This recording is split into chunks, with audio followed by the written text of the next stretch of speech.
pour dire que ce livre, je l'ai fait, non pas pour avoir de l'argent, mais pour rendre service à Youssou N'Dour, que j'ai connu lorsqu'il était très jeune.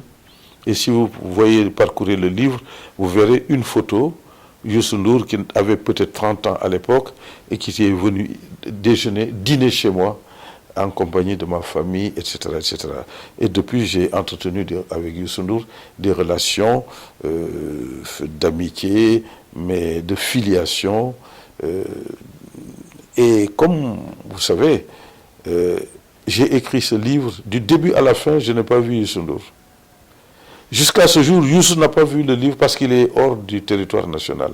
Il le verra à son retour. Donc, je dois dire que je n'ai pas regretté de l'avoir fait.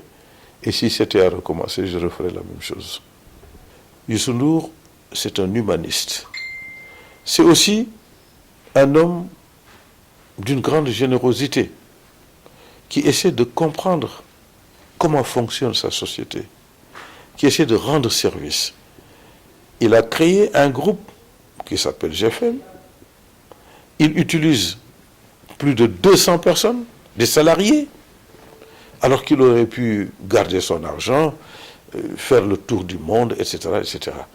Je pense qu'avec tout ça, Youssou N'Dour méritait qu'on lui accordât, n'est-ce pas, toute l'attention nécessaire et souhaitait que, indépendamment du groupe qu'il a créé, que Youssou N'Dour puisse s'investir encore dans le social.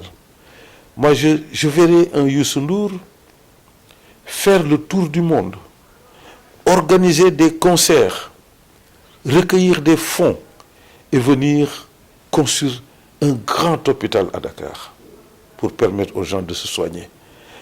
Je crois que si Youssou N'Dour fait cette affaire-là, il sera immortalisé pour toujours et il deviendra une véritable légende dans ce pays du Sénégal.